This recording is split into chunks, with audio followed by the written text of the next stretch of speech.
कहते हैं कि काल रूपी काल रूपी शेर के मुख में फंसे हुए जीवों के लिए केवल और केवल एकमात्र श्रीमद् भागवत की कथा ही ऐसा साधन है जिसका आश्रय लेकर, जिसको पढ़कर, जिसको सुनकर हम इस कलयुग में सुख और शांति प्राप्त कर सकते हैं। इस प्रकार से सुध गोस्वामी उस कथा को प्रारंभ करते हैं जो कथा सुखदेव गोस्वामी और महाराज परीक्षित के बीच में गंगा जी के तट पर हो रहे हैं।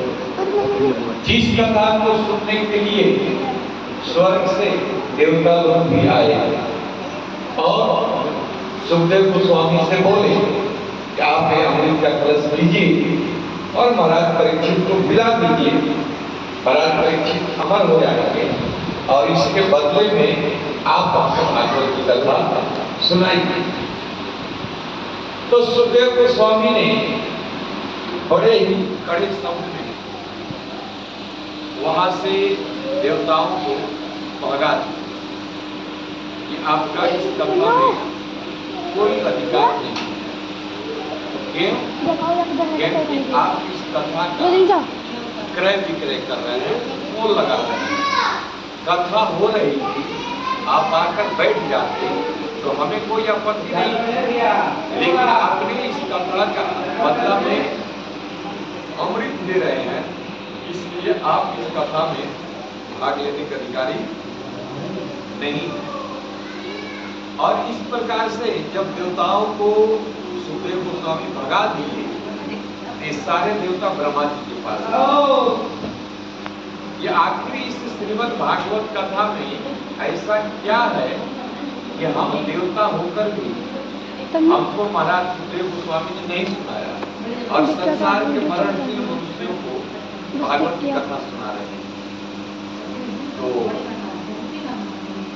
ब्रह्मा जी बोले ठीक है, नहीं सुनाए, भगा दिए, चलो हम भी थोड़ा देखते हैं कि इस कथा का लाभ क्या है।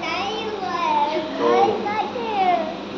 देखते ही ब्रह्मा जी ने देखा 7 दिन तक महाराज परीक्षित ने एकाग्रचित्त से कथा सुनकर सीधे भगवान के धाम में चले गए। तो इस प्रसंग में बड़ा ही आश्चर्य लगा।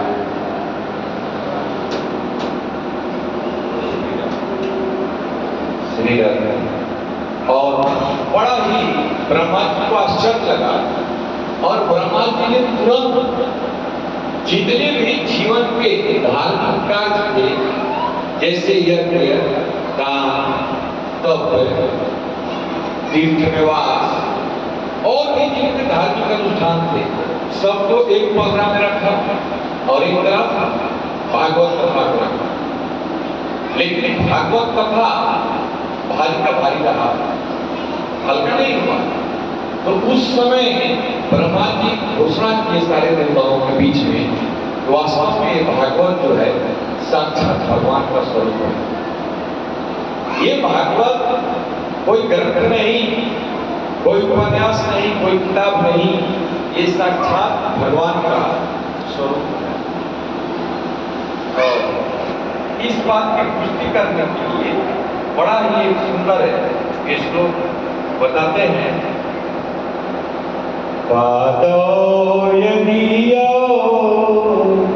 प्रथमा द्वितीयो तृतीय दुर्गे कथितो यदुरु नाभिस्तथा पंचमैव षष्ठो भोजान्तरं दो जुगलं तथान्यो कंठस्तु राजन् नवमो यदीयो मुखारविन्दं दशमा प्रफुल्लम् एकादशो यस्य ललाटपट्टं शिरो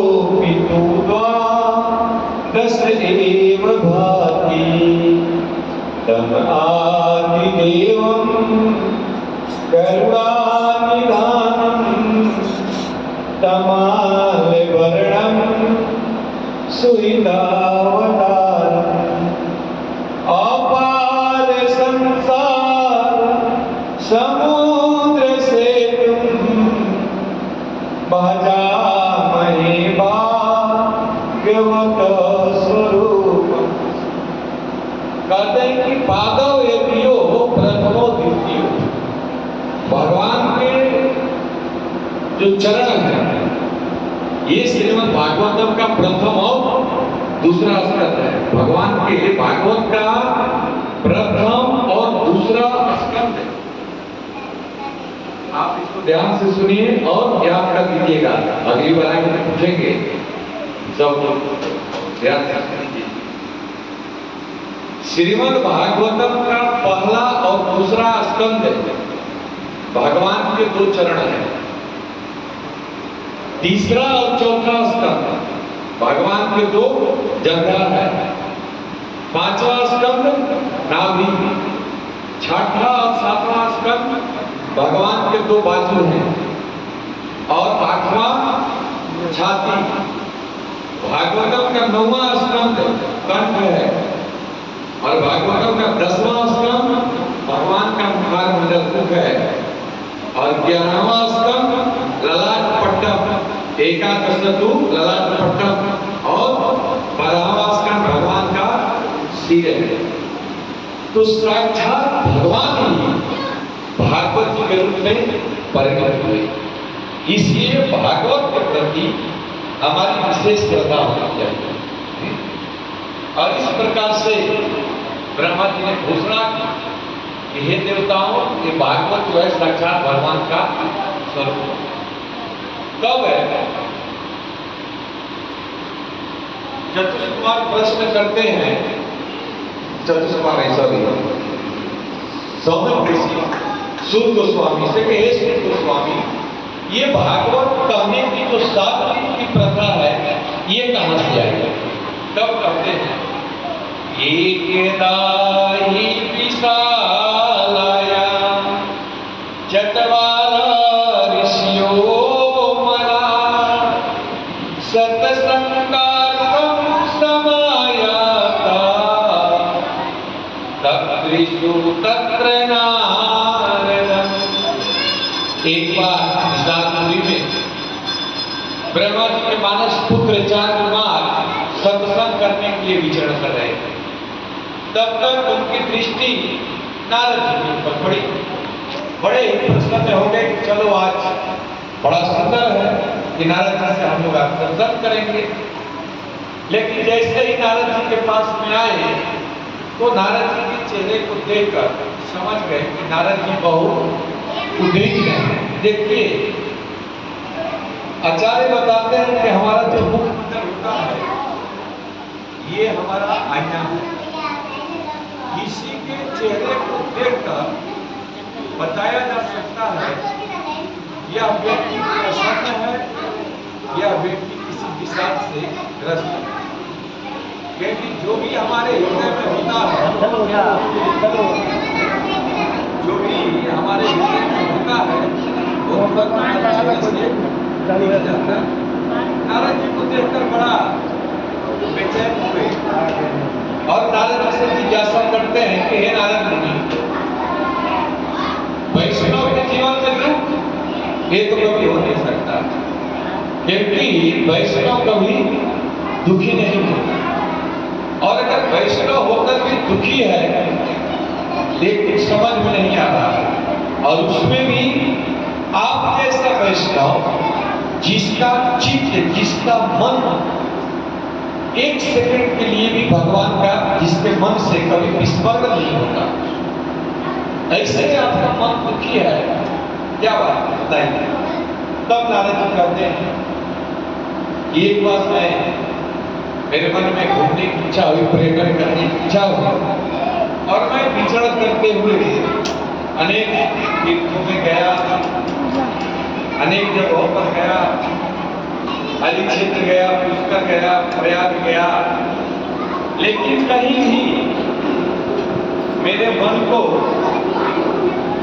शांति नहीं, संत समागम की इच्छा से घूम रहा था, सर्वत्र घूमा, लेकिन कहीं भी नहीं मिला। फिर भी मेरे चित्त को कहीं भी शांति नहीं। तो मैंने विचार किया कि चलो अब चलते हैं संतों के पास में, थोड़ा साधु संतों के पास जाएंगे तो हो सकता है कि मन को शांति मिले। लेकिन साधुओं के पास में गए तो सब पाखंड नहीं मिलता। सारे साधु कृपा वस्त्र बांधकर, तिलक लगाकर और भोग का आचरण कर रहे हैं। संतों के मिलने पर भी, संतों के पास भी मुझे शांति नहीं मिली। पाखंड निर्ताम संतों, संत निष्ठा पाखंड होते जा रहे हैं। तब मैंने विचार किया कि चलो अब चलते हैं थोड़ा गृहस्थों के पास। लेकिन ये सब विस्तार नहीं कर रहे हैं क्योंकि उनको आगे बढ़ना है। गृहस्थों के पास में गए तो उनके मन को शांति नहीं मिला। तब घूमते घूमते वृंदावन क्षेत्र में चले गए, जहां पर एक बड़ा दृश्य, एक स्त्री है, स्त्री जवान है और उसके पुत्र बूढ़े हैं। बहुत सी स्त्रियां उसको घेरे हुई है, कोई परवा कर रही है, कोई पानी दे रही है और वो स्त्री बहुत उदास में रो रही है। नारद जी ने विचार किया कि चलो थोड़ा चलते हैं, देखते हैं। लेकिन कुछ दूर जाकर वापस आ गए। जहाँ स्त्रियों का समाज होता है वहां बिना बुलाए नहीं जाना चाहिए। तभी उनकी दृष्टि नारद जी के ऊपर पड़ गई और जैसे ही उस स्त्री ने नारद जी को देखा तो बड़ी सुंदर बात है। ओ साधो क्षणं तिष्ठ मद चिन्तां विनाशय दर्शनं तव लोकस्य सर्वथा अगहरं परम्। नारद जी पूछते हैं देवी बोलती है कि साधु रुकिए, बैठिए, थोड़ा देर बैठ जाइए। ये भाई इनके आप जैसे साधुओं का दर्शन करने मात्र से ही संसार के जीवन का कष्ट दूर हो जाता है और मैं बहुत दुखी हूँ, मेरे कष्ट को दूर कीजिए। उस समय नारद जी कहते हैं कि हे देवी तुम कौन हो, ये दोनों कौन है और ये देवियां कौन है। और जब मैंने अपनी सहानुभूति को प्रकट किया, जैसे देखिए इस संसार में देखा जाता है कि जब कोई व्यक्ति दुखी होता है और अपने दुख को बताना चाहता है तो संसार में ये सुनना नहीं चाहिए और सुख की बात हो सब लोग सुनते हैं। लेकिन ऐसे दुख की स्थिति में अगर कोई व्यक्ति सुनता है वो अपने हृदय की सारी बात को स्नेह के कारण, प्रेम के कारण तो दुख, ये औरत बहुत दुखी थी और जैसे ही नारद जी ने कहा कि ये देवी आप कौन हो, ये दोनों पुत्र जो अचेत बड़े बड़े थे, ये लोग कौन है और इस स्त्रियां कौन है। जैसे ही नारद जी ने अपनी सहानुभूति व्यक्त की, उस देवी ने सब कुछ विस्तार से बताने लगे। अहम भक्ति इति ख्याता इमो में तनयो मतौ ज्ञान वैराग्य नामो काल युगे न जर्जरो। अहम भक्ति इति ख्याता, हे नारद जी मैं भक्ति करानी हूँ। इमाम ने तनयो सुनो, ये मेरे दोनों पुत्र हैं, ज्ञान और वैराग्य। काल युगे न जंजलो, काल के प्रभाव से, समय के प्रभाव से ये दोनों जंजल बूढ़े हो गए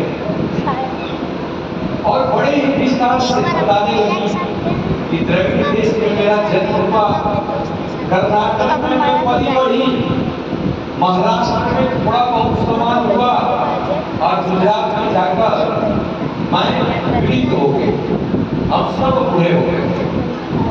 लेकिन जैसे हम गुजरात से वृंदावन में आई, वृंदावनम पुनः प्राप्य नवीने स्वरूपिणी, जैसे ही मैं वृंदावन में आई तो वृंदावन के प्रभाव से मैं जवान,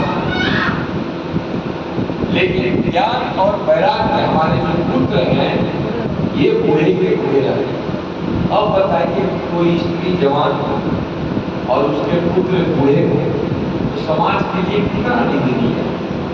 और इसी दुख से मैं बहुत दुखी हूँ कि मैं भी बूढ़ी रहती तो चलता, लेकिन वृंदावन के प्रभाव से मैं जवान हो गई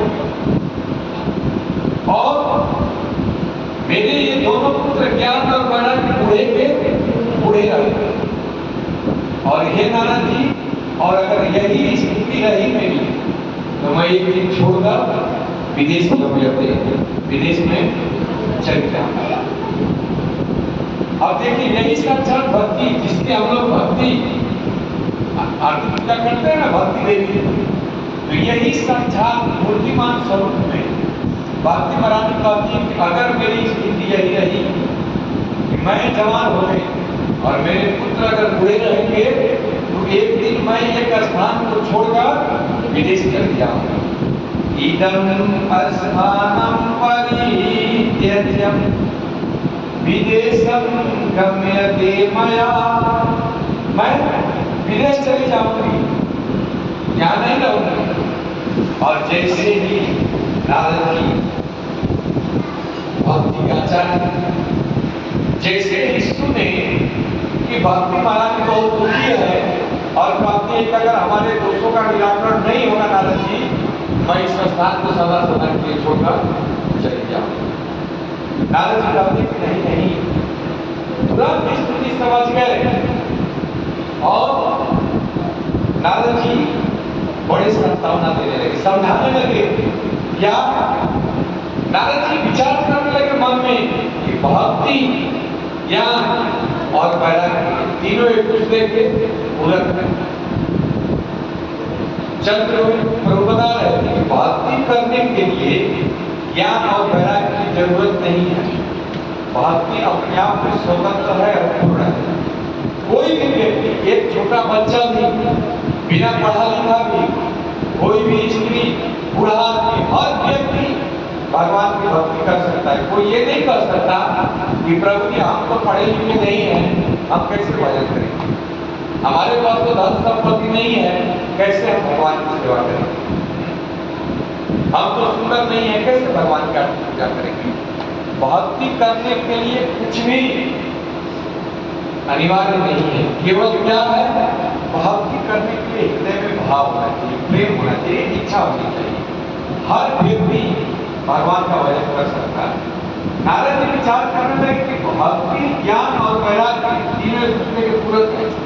जब कोई व्यक्ति भगवान की भक्ति करता है तो भक्ति करने से उसके हृदय में ज्ञान अपने आप आने लगता है और जैसे जैसे ज्ञान आता है वैसे वैसे इसके हृदय में वैराग्य आता है। इस संसार की भोग, संसार की वस्तुएं, ये परिवार, ये घर, ये भूमि, जमीन, जायदाद सब एक दिन छूट जाने वाला है, सब खत्म हो जाने वाला है ना। देखा जाता है कि लोग संसार में बहुत संपत्ति एकत्रित करते हैं, बहुत करते हैं, लेकिन अपने ही समय में जब शरीर बूढ़ा हो जाता है और अपना ही पुत्र जब उस संपत्ति को बर्बाद करने लगता है तो हम कुछ नहीं करते।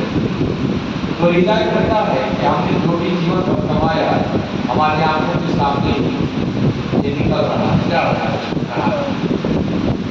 उस समय अनुभव होता है, लेकिन अगर करते हैं तो उस समय भी इस बात का ज्ञान होगा क्या है। इसलिए नारद जी विचार कर रहे हैं कि बहुत विज्ञान और वैराग्य एक दूसरे के पूरक है, तब नारद जी कहते हैं नहीं, आप ऐसा मत कहिए। तो कहते हैं कि हे देव